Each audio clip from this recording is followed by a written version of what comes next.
Assalamualaikum warahmatullahi wabarakatuh. Alhamdulillah rabbil alamin. Wal 'aqibatu lil muttaqin wa la 'udwana illa 'alal zalimin. Asyhadu an la ilaha illallah, asyhadu anna Muhammadar Rasulullah. Allahumma shalli ala sayyidina Muhammad wa ala alihi wa ashabihi ajma'in, amma ba'd. Ibu-ibu sekalian yang dimuliakan Allah, kita ini masuk ke tanggal 9 Sya'ban ya kira-kira ya Bu ya. Jumat depan kita sudah masuk ke 15 Sya'ban.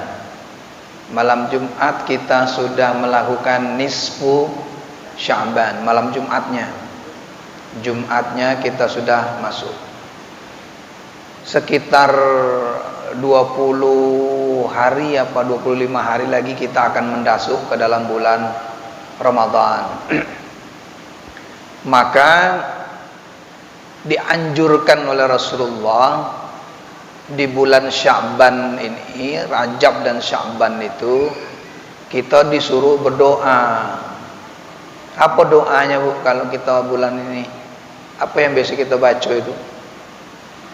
Allahumma barik lana fi Rajab wa Sya'ban wa ballighna Ramadan. Ya Allah, berikanlah aku berkah di bulan Rajab, Sya'ban, dan sampaikanlah aku ke bulan Ramadan. Ini doa ini sebenarnya doa panjang umur nih. Kita mulai ngitung doa kita, doa umur kita dari bulan Sya'ban atau bulan Rajab, supaya kita ini dipanjangkan ketemu dengan bulan Ramadan. Karena itu yang kita tunggu. Kan lama kita nunggunya itu. Lah semangatnya lah nyiapkan sahurnya kayak apa, kan lah siapkan itu. Tengoklah besok nak malam kita sahur tuh penuh pasar belanja galau. Nah itu karena kita sudah nunggu. Nah takutnya kita belum sempat lagi sampai Ramadan lah out dulu lah meninggal. Supaya kita panjang sampai ke Ramadan, maka kita berdoa itu. Di depannya itu doanya itu adalah berkah. Kita diminta berkah. Sebelum itu saya cerita dulu. Ini di mana letak berkah itu ya. Dulu nih dalam hadis Nabi dijelaskan, dulu itu pada masa Sya'ban seperti ini, pada bulan Sya'ban seperti ini, zaman dulu bulan Sya'ban tuh kemarau Bu, tidak ada air. Jadi waktu Nabi Muhammad dan sahabat-sahabat nih mau ngambil air wudu, air habis. Di bejana-bejana itu habis, di kolam-kolam habis semua air, kering. Adalah sedikit airnya itu, tidak cukup untuk buat wudu jamaah. Lapor sahabat nih kepada Rasulullah, ya Rasulullah airnya habis, gimana kita nih mau wudu, cari air susah. Apa kata Rasulullah? Di mana tempat airnya? Cari tempat airnya. Ada bejana, kolam lah, kayak tempat bak mandi begitu ya. Ini tempatnya tinggal sedikit ini airnya, tidak banyak lagi, ini tidak cukup untuk kita ini. Apa air? Cuman ya Rasulullah nengok air itu, kemudian beliau celupkan tangannya. Masuk tangannya. Tercenganglah si sahabat-sahabat ini melihat begitu tangan ada celupkan ke dalam kolam yang kecil tadi, air itu bertambah dan banyak. Bahkan Rasulullah, al-barakah min Allah, ayo cepat ambil air wudu dengan air ini cepat. Jadi seluruh jamaah itu bisa berwudu dengan air sedikit itu tadi. Bisa berwudu. Bahkan mereka bisa minum menghilangkan dahaga siang hari asar itu. Kenapa? Air itu menjadi banyak. Kata Rasulullah, al-barakah min Allah, berkah ini datang dari Allah katanya. Nah kesimpulannya apa cerita ini Bu? Jadi Rasulullah itu berkata begini, al-barakah min Allah, berkah itu datang dari Allah, bukan dari air, bukan dari pohon, bukan dari cincin, bukan dari batu, Datang berkah itu dari Allah, bukan dari mana-mana. Makanya kita ini dianjurkan untuk mencari berkah. Maka orang tua kita bilang, tidak usah jadi orang kayo-kayo amat, yang penting berkah hidupnya. Tidak usah cari rezeki itu, tidak usah nak yang banyak-banyak, yang penting rezekinya berkah, hartonya berkah, punya laki-laki berkah, punya bini-bini berkah. Itu yang penting, berkah nih yang penting. Tidak penting banyak. Nah, itu kata orang tua kita dulu tuh. Sekarang pertanyaan buat saya ibu-ibu nih, ibu-ibu kalau mendengar kata-kata berkah tuh, apa kira-kira di kepala ibu tuh? Kalau saya sebut berkah, marilah kita mendapatkan hidup berkah. Semoga kita ini dapat berkah. Bukan berkat ya bu. Kalau berkat lain lagi. Habis tahlilan, itu dapat berkat, takir. Ya itu lain lagi. Ini berkah pakai hak dia. Apa kira-kira dalam pikiranmu kalau saya ngomong semoga kita semua dapat berkah dari Allah Subhanahu wa taala? Ada yang bisa jawab? Apa? Kecukupan. Ya, misalnya kan misalnya kita punyanya sedikit, tapi yang makannya banyak berkah. Jadi bagi kami berkah itu kecukupan. Oh, berkah itu cukup. Oke, itu salah satu maknanya. Nah, coba saya jelasin. Berkah itu dalam kamus bahasa Arab, diambil dari kamus Lisanul Arab, artinya adalah anma wa ziyadah. Artinya apa itu?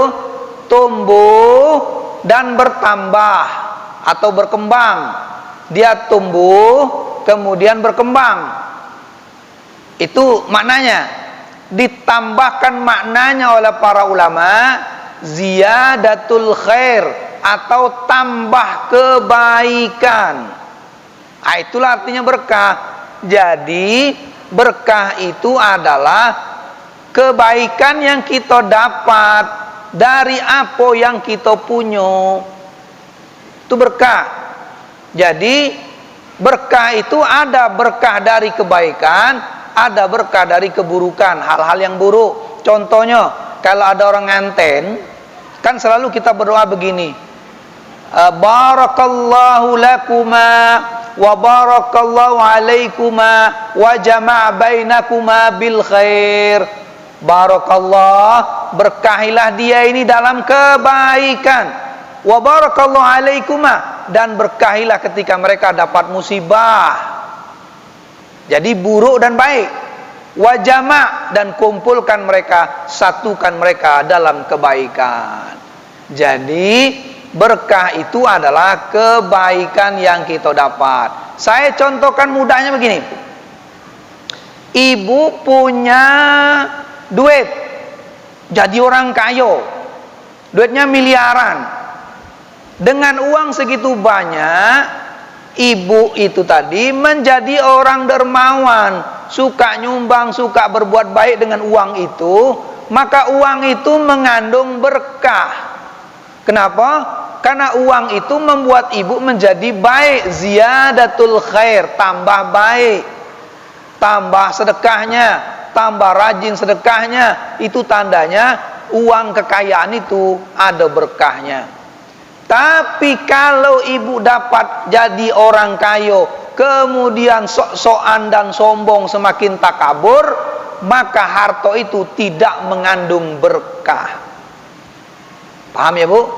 Jadi berkah itu mengarahkan kita untuk jadi orang baik. Apapun yang kita punya. Punya ilmu banyak.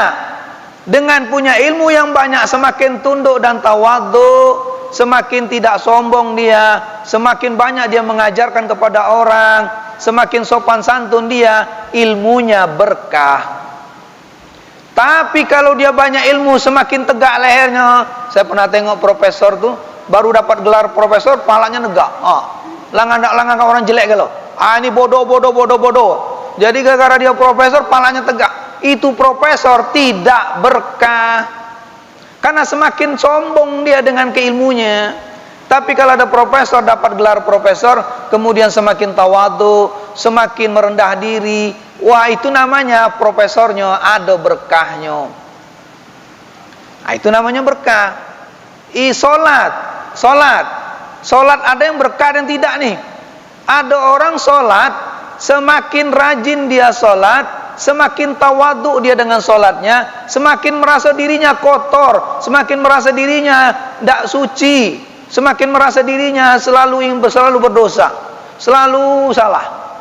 Kenapa? Dia nggak merasa suci. Akhirnya apa? Dia punya sifat tawaduk, tunduk kepada Allah, taat kepada Allah. Solatnya mengandung berkah. Tapi kalau rajin solat wajib, solat sunat rawatib ba'diyah qabliyah, solat tahajud, solat hajat, solat duha, solat tasbih, solat apa lagi? Solat wudu, solat macam-macam solat, dilakoni semuanya. Tapi membuat perasaannya sok suci. Akulah di kampung nih paling suci. Akulah calon surga. Kalian semua tuh calon rako, sembahyang beda beres, sembahyang sunat tidak pernah, puasa jarang. Calon rako kamu tuh. Dalam hati nih ya, belum ngomong belum nih, masih dalam hati, raso-raso suci, paling bersih, paling alim, paling top. Itu solatnya tidak berkah. Hati-hati tuh. Kita kadang-kadang raso-raso tuh ngatur orang, kau rajinlah sembahyang, kau masuk neraka. Ketika dia ngatur orang, ngomongnya orang seperti itu, dia merasakan yang paling suci itu akulah. Aku rajin sembahyang, tidak kayak kau. Kau tidak pernah sembahyang. Tengok aku rajin sembahyang, sembahyang apapun kau lakoni. Nyebut begitu namanya kita tidak berkah. Itu dalam kebaikan, Bu. Sekarang bagaimana dalam kesusahan? Contoh, ibu sakit lutut, nak solat tidak bisa. Solat tidak bisa, tidak bisa ruku, tidak bisa sujud. Akhirnya solatnya duduk. Kenapa? Osteoporosis, asam urat, banyak kolesterolnya. Akhirnya tidak bisa duduk, tidak bisa tegak solatnya. Terus ibu dengan sakit tadi apa ngomongnya? Ya Allah, ngapulah Tuhan ya, aku ini tua begini dikasihkan sakit lagi. Tidak dari kemarin-kemarin, sudahlah tidak boleh makan daging, makannya cuma nasi putih baik, sama tempe itulah. Kadang-kadang tempe tidak boleh karena banyak kacangnya. Makan kacang ini tidak boleh, kacang hijau tidak boleh, kacang tanah tidak boleh, semua kacang-kacang tidak boleh, kacang panjang apalagi, kacang buncis lah bagi. Semuanya tidak boleh. Saya cuma makan nasi putih baik. Kadang-kadang nasi pula, nasi merah lagi, dak ati raso. Ya Allah, kapan saya makan daging? Meratap ibu. Dulu dak bisa beli daging karena dak ati duit. Sekarang bisa beli daging karena bukan karena dak ati duit, tapi dak boleh sama dokter. Akhirnya dak pernah makan daging sampai mati. Nyesal hidupnya, meratap-ratap itu. Maka sakit itu tidak mengandung berkah. Bagaimana sakitnya mengandung berkah? Ibu bersyukur, ya Allah, alhamdulillah aku dikasih sakit. Terus introspeksi diri, mungkin karena aku ini disumpah kawan kali dak, sakit manjang be. Mungkin banyak kawan aku yang nyumpah mungkin nih. Ingat ya Bu ya, kalau ada 40 orang nyumpah gitu, alamat kita bakalan susah itu. 40 orang usah banyak-banyak. Jadi kalau ada orang nyumpahi kita, nyumpahi terus kita, itu biasanya kita kena. Kita introspeksi diri, jangan-jangan aku sakit ini disumpahi kawan, atau mungkin aku kurang introspeksi diri, atau mungkin aku kurang perhatian kepada kesehatan badanku.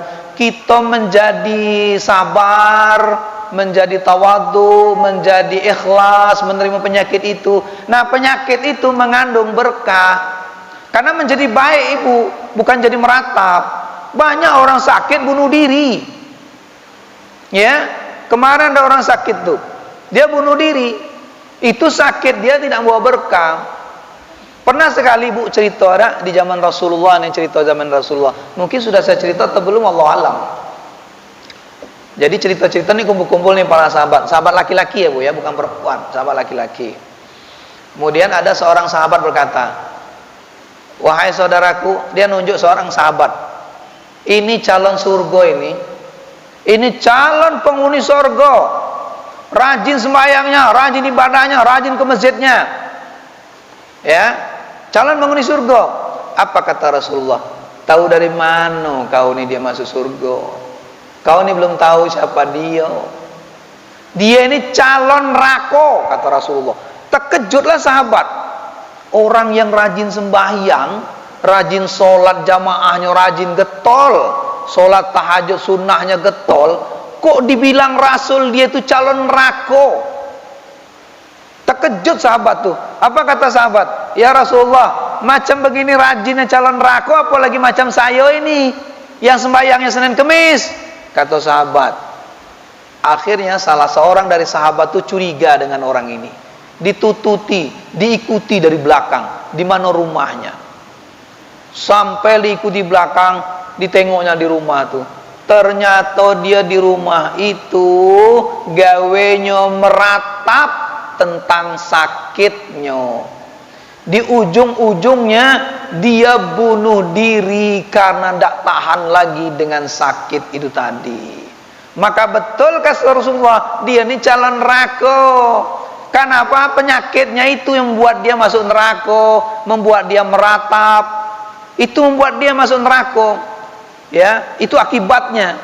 Makanya dia masuk neraka. Kenapa? Di ujung kematiannya dia bunuh diri. Baru ketahuan oleh sahabat, oh ternyata dia selama ini tidak bersyukur dan tidak ikhlas dengan penyakit yang dia terima oleh Allah Subhanahu wa taala tadi. Maka dia disebut oleh Rasulullah calon penghuni neraka. Nah, itu namanya orang tidak ada berkah. Apalagi punya motor berkah apa tidak? Nah, kalau kita punya motor menjadi tawadu, menjadi tidak sombong, motornya membawa berkah. Tapi kalau punya motor ngebut, senggol-senggol, ngejek-ngejek motor orang, motor kau ketinggalan zaman, woi. Sekarang lah 2022, motor tahun 90 masih dipakai, ngeletek-ngeletek bunyinya, ada pula keluar oli-olinya, masih dipakai. Tuh tengok motor aku nih, 2022, asapnya udah kati asap lagi. Itu sombong namanya. Nah, kalau begitu motor tak mau berkah. Itu namanya tidak mau berkah. Jadi berkah itu adalah menciptakan kebaikan dengan apa yang kita punya. Ya, punya ilmu, punya rajin sholat, itu menjadi kita baik. Makanya dalam arti berkah itu adalah ziyadatul khair, tambah baik kita. Itu namanya berkah.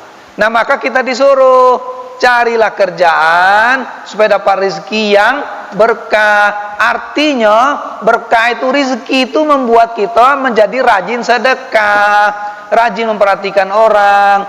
Kalau kita bakhil dan pelit dengan duit kita, rezeki itu tidak mengandung berkah. Nah, berkah itulah nanti yang mengantarkan kita untuk mendapatkan rezeki berikutnya. Karena kita diberkahi.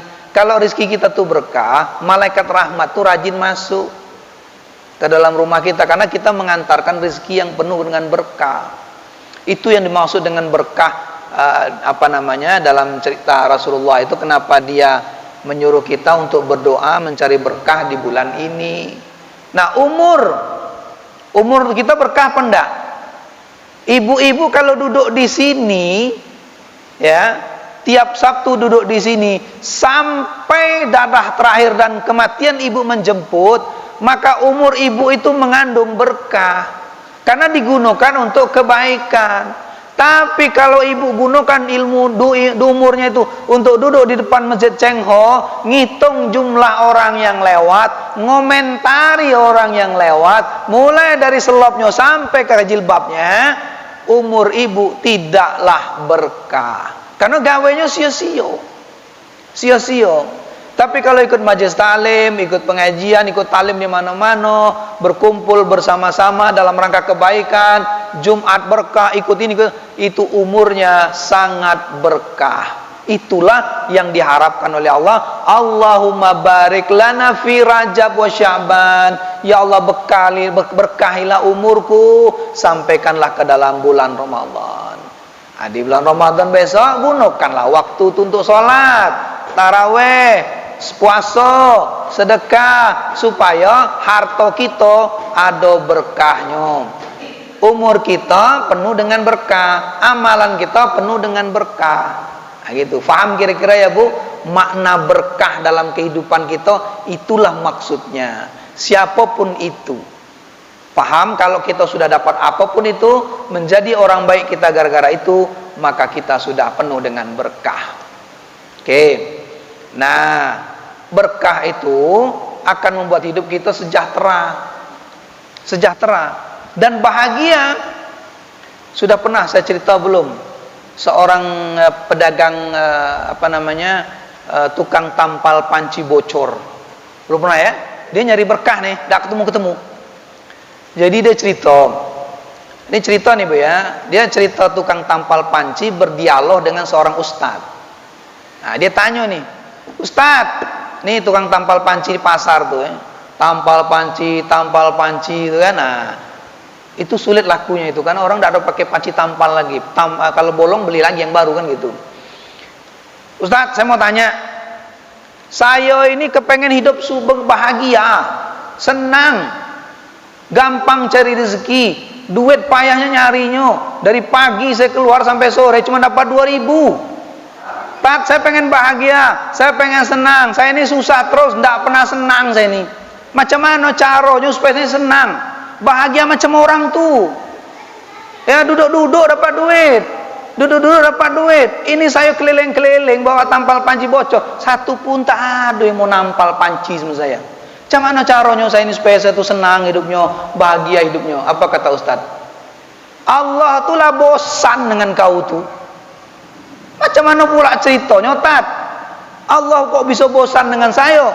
Nah, Allah tuh cari-cari kau nih tak pernah ketemu. Nah, di mana dia carinya? Waktu Allah cari kau di masjid dengan orang-orang sholat jamaah, di kumpulan orang sholat jamaah, kau dak ketik, kau dak ada. Mau di absen, mau diberikan berkah, mau diberikan kesenangan, mau dikabulkan doanya, di kumpulan orang-orang sholat jamaah, kau tak ada. Dicari lagi Allah di kumpulan orang sholat sunat rawatib, kau pun tak ada. Begitu dicari lagi hari Kamis, Senin, Kemis, kumpulan orang puasa Senin, Kemis, kau pun tak ada. Dicari lagi di kelompok orang yang orang-orang yang umroh, juga ndak ada. Bahkan dicari oleh Allah di kumpulan orang berniat umroh dan haji, kau pun tak ada. Jadi Allah bosan nyari kau tu, tak pernah ketemu. Di mana kau? Nangis si tukang tampal panci itu. Selama ini gawean cuma keliling-keliling, tak kenal dengan masjid, tak tahu dia itu semua. Bahkan Allah sudah mencari dia. Apa kata Ustaz tuh? Kalau kau ingin bahagia, kau temui Allah itu, kau minta kepadanya, dia akan kasih kau. Mana mau dia mau ngasih kamu? Kamu tak pernah ketemu sama dia, tak pernah kau sempatkan waktu kau untuk hadir di tempat-tempat dia, di tempat-tempat kebaikan milik Allah, tak pernah hadir. Gimana dia mau kasih? Tampal panci semakin nangis. Akhirnya dia menyesal. Betul Tat, saya memang tak pernah hadir. Wajar saja saya ini diberikan kesengsaraan oleh Allah, karena saya tak pernah hadir di tempat-tempat seperti itu. Jadi kalau mau cari berkah itu, kalau mau cari kesenangan itu, sempatkan waktu kita itu untuk hadir di tempat-tempat Allah. Di mana itu? Di tempat-tempat kebaikan. Majelis taklim ini tempatnya Allah nih. Hadir, sholat jamaah, puasa Senin Kemis, sholat tahajud, itu tempat-tempatnya. Allah akan absen itu. Dan di situ akan diberikan kita keberkahan, kita diberikannya, dan dikabulkan doa-doa kita tuh nanti. Maka itu yang dimaksud oleh cerita ini, bahwa tidak bakalan kita bahagia kalau kita tidak pernah menjawab semua tuntutan Allah. Ud'uni astajib lakum. Ya, mintalah kepadaku akan kujawab. Jadi sebelum kita menjawab pertanyaan Allah, sebelum Allah memberikan doanya kepada kita, doa itu dikabulkan, Allah itu minta supaya kita ini menjalankan apa yang diperintahkan.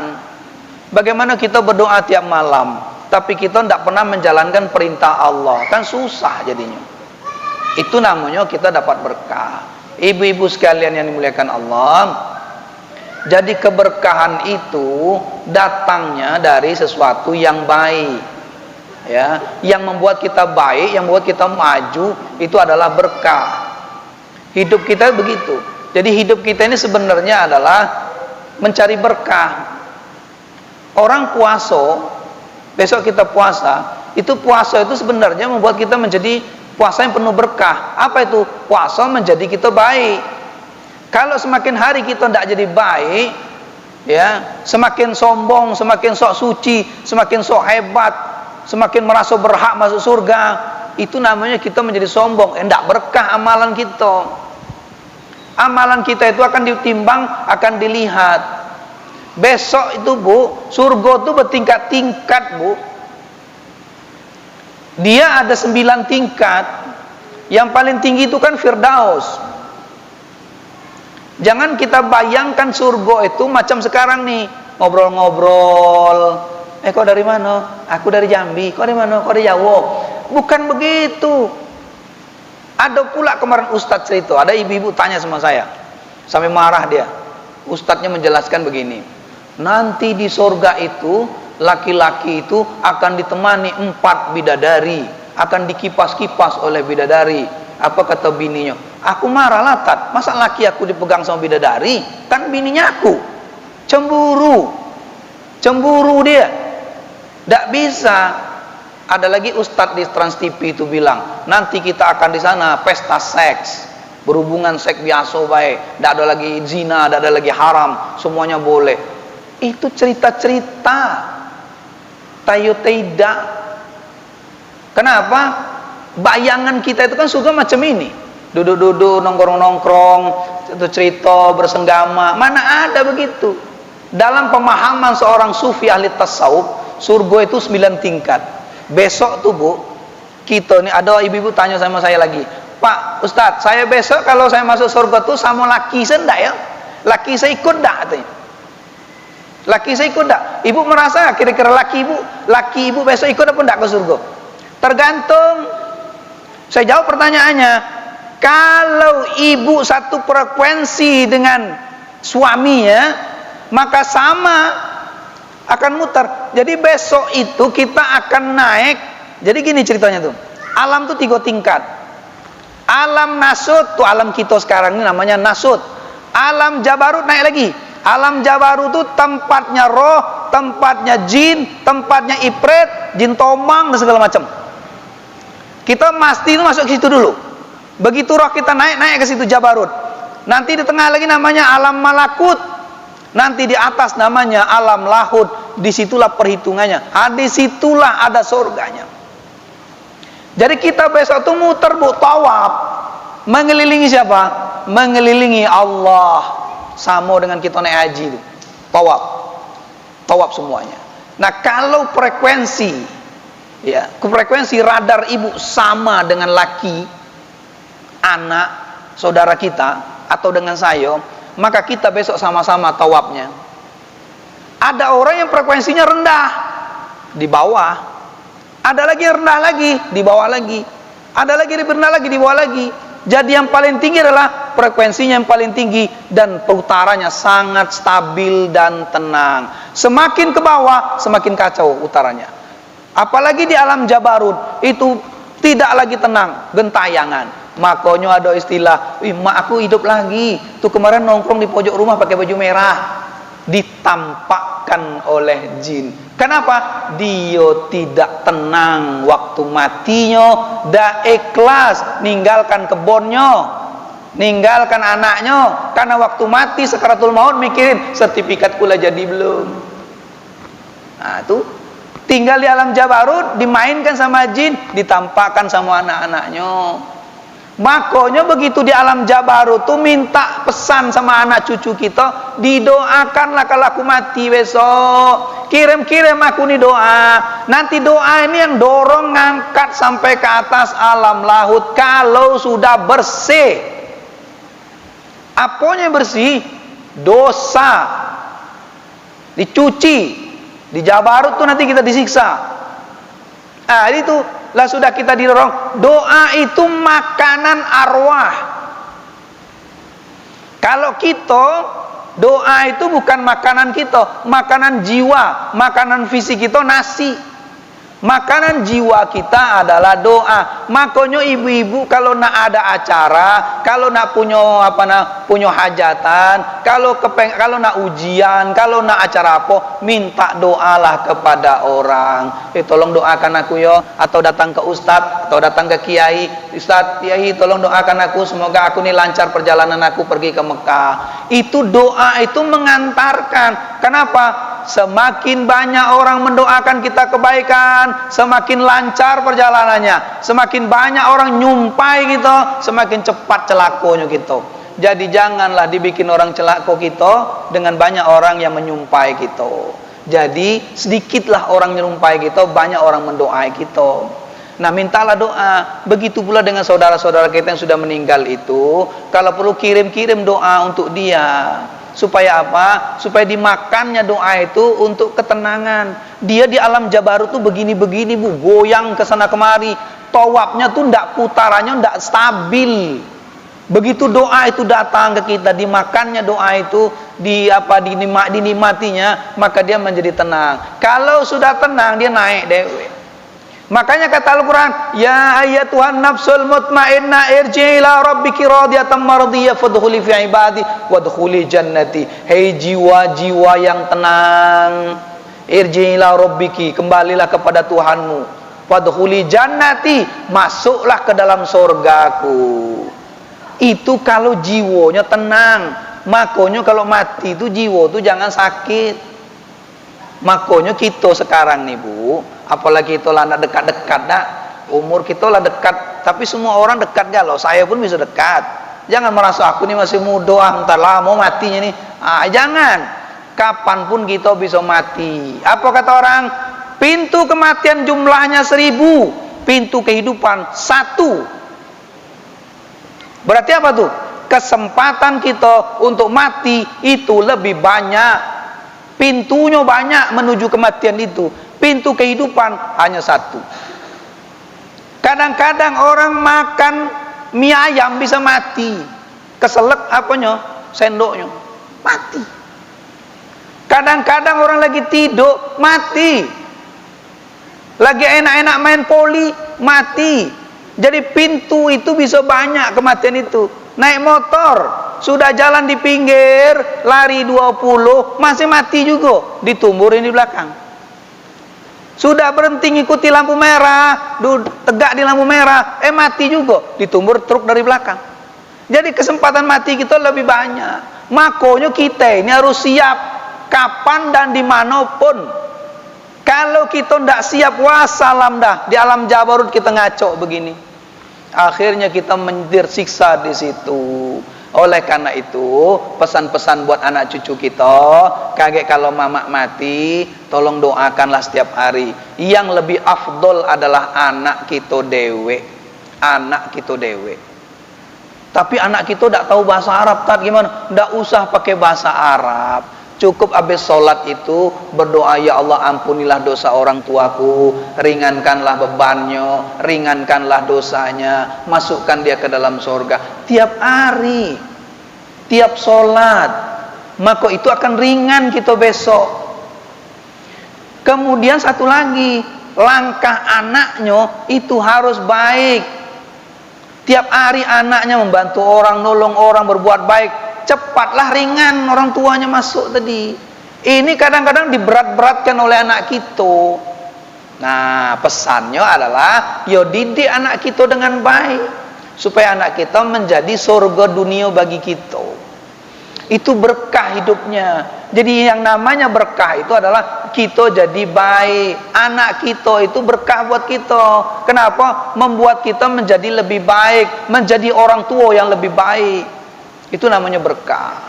Ibu-ibu sekalian yang dimuliakan Allah, jadi itulah cerita bahwa hidup itu memang kita disuruh mencari berkah. Karena berkah itu, di dalam keberkahan itu ada kebaikan untuk diri kita dewe. Sebab yang masuk surga itu adalah orang baik. Dan tingkatannya beda-beda, tidak sama. Mungkin surga saya dengan ibu beda, mungkin lebih tinggi ibu dari saya. Kata kawan pula, Ustadz, yang penting kan masuk surga. Entah di bawah, entah di atas, yang penting masuk surga. Kan surga paling bawah ada, atasnya ada, sampailah ke Firdaus paling tinggi. Biasanya para nabi, para wali itu dialiyin paling atas dia. Nah, kita orang awam nih, cak di tengah jadilah. Yang penting masuk surga. Nikmatnya apa? Melebihi nikmat duniawi yang kita rasakan sekarang. Kalau ibu bilang makan apel itu enak, katanya lebih enak lagi makan apelnya di sana. Cuman jangan dibayang-bayangkan di sana itu kita dikumpul bidadari, dipeluk-peluk bidadari. Tersinggunglah yang perempuan. Perempuan siapa nak meluk? Bidadara ada kate.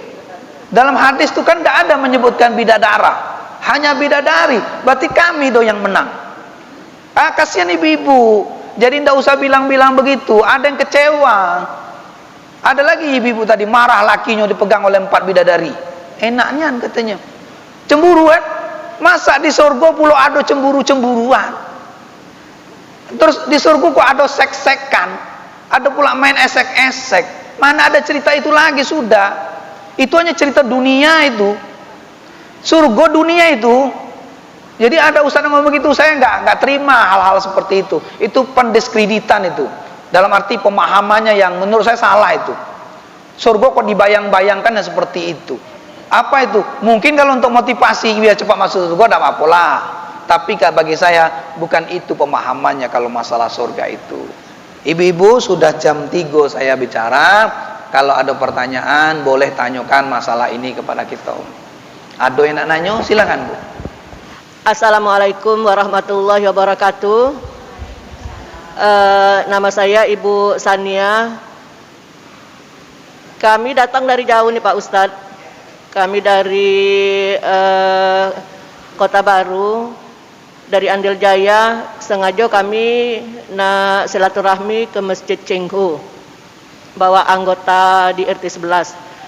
Yang saya tanyakan tuh gini Ustadz, kita ini kadang kan ini mau nyambut Ramadan. Kadang tuh kita selesai sama kawan, apa sama tetangga, kayak mana ada doanya dan ada trik-triknya, kayak mana bisa kita membersihkan hati untuk membersihkan hati. Sudah tuh kayak mana kadang tuh kita nak maafkan orang, cuman kadang kita bisa maafkan, cuman kadang kita nak ngapuskan perasaan kita marah tuh, ya sudah saya maafkan, kalau bisa sudah maaf sebatas itulah, kita udah ketemu lagi. Kadang tuh pikiran itu gitu Ustaz. Kayak mana ngilangkan hal-hal yang seperti itu Ustaz. Terima kasih. Wassalamualaikum warahmatullahi wabarakatuh. Itu artinya qalab bolak-balik. Pagi kedelai, sore tempe, malam kecap atau jadi tahu bacem. Jadi itulah namanya hati, bolak-balik. Kadang senang, kadang tidak senang. Kadang susah, kadang sedih. Kadang ketawa, kadang nangis. Itulah namanya hati. Hati inilah yang kata Rasulullah harus dibenahi. Apa kata Rasulullah? Kalau hati ini bagus, seluruhnya bagus. Kalau hati ini busuk, busuk semuanya. Ini kata Rasulullah. Maka semua penyakit itu adanya di hati. Dendam, iri, dengki, sombong, sok suci, sok hebat, itu adanya di hati. Maka penyakit harus dihilangkan. Nah, dosa-dosa yang kita lakukan itu, apakah kita nyakiti orang, apakah nyusahkan orang itu, dia akan terpatri di dalam hati. Di situ akan muncul dia. Kadang muncul, kadang hilang. Kadang muncul, kadang hilang. Begitu tingkat kesadaran kita tinggi, dia muncul lagi. Nah, untuk menghilangkan itu, isi hati ini dengan berzikir. Sibukkan hati itu dengan sana. Jangan lagi didengarkan bahasa. Sebab setan itu juga lewat sana. Karena hati dengan nafsu itu dekat, bersebelahan dia. Bisikan nafsu itu tadi mampir ke hati. Hati kita tuh ada dua tipikal, Bu. Ada yang besar, ada yang kecil. Namanya hati nurani. Hati nurani inilah yang suaranya kecil. Yang ini tempat Allah menyimpan nurnya, cahayanya. Di hati nurani. Makanya bahasa yang paling suci itu adalah hati nurani. Hati nurani ini kadang-kadang tidak nyampe masuk ke hati besar kita, karena di situ banyak penyakit. Macam kacau ini kotor dia, tidak tembus pandang. Maka itu bersihkan dulu. Macam mana bersihkannya? Doa kepada Allah, ya Allah jauhkan aku dari sifat-sifat takabur, sifat sombong, sifat iri, sifat dengki. Gak usah pakai bahasa Arab, bahasa Indonesia juga tidak apa-apa. Yang penting yakin. Kapan itu doanya? Waktu sujud terakhir. Sujud terakhir. Lama dikit sujud terakhir itu tidak apa-apa. Minta doa itu, minta bersihkan. Begitu kita merasa sok suci dikit, ya Allah aku ini merasa suci, astagfirullahaladzim, buang, doa lagi astagfirullah, hapuskan itu. Saya sering begitu tuh, merasa ngecil-ngecilin orang gitu kadang-kadang kan, buang itu, bersihkan. Nanti nur Allah akan masuk ke dalam, masuk dia dari bawah, menembus ke atas sampai ke otak kita, jernih pikiran kita. Ini di pikiran kita kotor, Tuhan tuh cahayanya bisa naik ke atas, karena hati kita kotor. Makanya kata Allah, ala bidzikrillah tatmainnul qulub. Berzikirlah kamu, dia akan menenangkan hati ini. Dia nggak bisa gerak lagi. Diikat. Maka kita selalu berzikir dengan Allah. Zikir itu dengan sholat. Bisa juga dengan putar tasbih. Tapi kalau ibu putar tasbih waktu keliling-keliling, orang ngajak ngobrol, ibu mutar tasbih pegawainya, jangan ngajak ngobrol, aku nak zikir.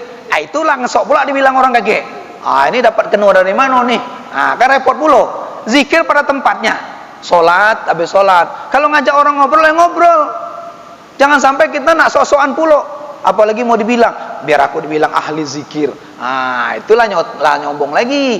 Rusak lagi hatinya.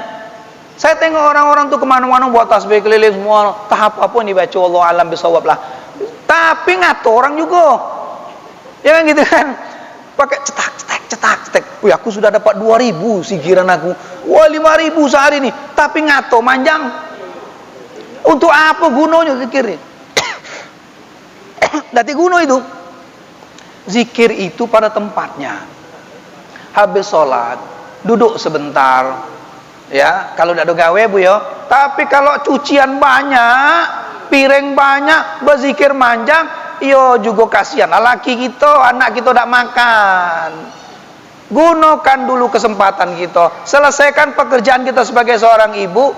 Dati lagi gawe daripada nonton tidak jelas, berzikirlah di situ.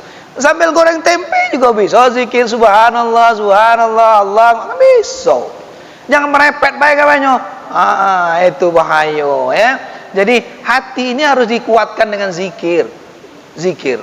Solat itu zikir. Tidak puas dengan solat sunnah rawatib, solat tahajud. Tidak puas solat duha. Tidak puas lagi solat hajat. Tidak puas lagi solat tasbih. Itu zikir. Kalau hati sudah sibuk dengan zikir-zikir itu, insya Allah rasa yang tadi akan hilang. Bu, kalau kita punya dosa sama orang, pertama yang kita harus lakukan adalah, kalau orangnya masih hidup, datangi. Tasofah kata Allah. Salam. Sekarang udah boleh salam ya. Corona nggak ada, Omikron nggak tinggi, semua lapus, salamin. Karena corona tidak ada. Salam, minta maaf, dosaku semuanya. Kata udah aku maafkan, tapi masih terasa di sini, masih terasa. Itulah namanya ajakan setan. Supaya apa? Supaya kita ini merasa berdosa terus. Akhirnya apa? Kita nanti ya tidak enak rasa, tidak tenang. Itu buang itu. Kalau ibu sudah minta maaf, orang itu sudah memaafkan, lepas semuanya, sudah selesai. Cukup ibu tumbuhkan apa? Untuk nutupi dosa tadi, banyak-banyak melakukan sholat sunat, banyak-banyak bersedekah, dosa kecil-kecil ini tertutup. Itu aja gampang. Kan dosa tuh bu, macam titik dia bu. Ini kain putih, kertas putih ya. Ini kain putih nih.